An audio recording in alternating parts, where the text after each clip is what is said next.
Hey, this is Elizabeth Potts Weinstein, and today on Legal Your Truth, we're going to be talking about who owns your social media accounts, you or the company.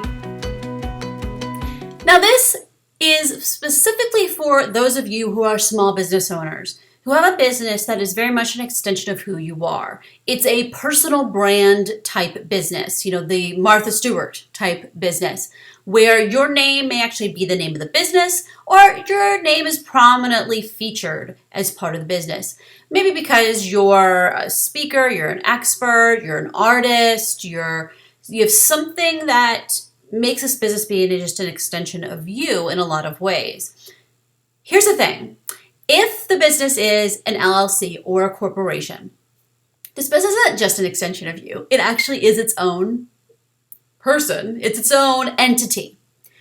So if you have social media accounts on Twitter, Facebook, Pinterest, whatever it is, that you consider yours, they might actually be owned by the company.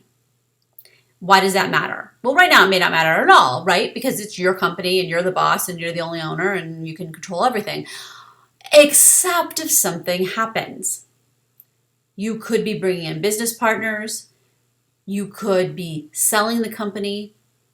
Or something bad could happen and the company could need to dissolve or go bankrupt. And while it is true that if you formed an LLC or a corporation, that the company is liable for its own debts, so they can't come and take your house, assuming you've dotted all the I's and crossed all the T's and observed the corporate formalities, your social media accounts could, in theory, be deemed assets of the company.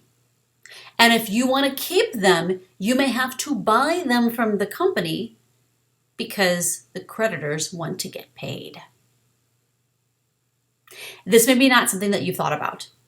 And I think a lot of business owners haven't thought about that who have personality-driven businesses. So what do you want to do about this? Well, there's a lot of different things you can do. One is you could just have that be how it is, that the company owns your social media accounts. You could have separate social media accounts. You have a Facebook page for the business as opposed to your own personal profile. What I highly recommend, however you decide to do it, is that you have a written document. How this will work depends on the kind of business you have, but you have some kind of written document that spells this out. That says maybe you're licensing the social media accounts to the company, and that whenever the company doesn't exist, you get them back. It may be that you're going to keep everything completely separate and expressly says that your personal accounts are not part of the business.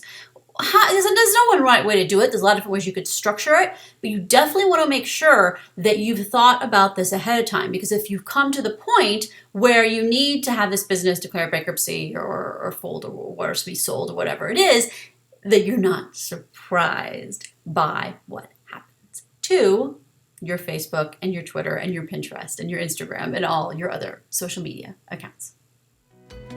Again, this is Elizabeth Potts Weinstein. If you would like any more tips for small business owners or entrepreneurs, you can go to elizabethpw.com, or you can find me on Twitter or Facebook or Instagram and a whole bunch of other places at ElizabethPW. Thanks a lot.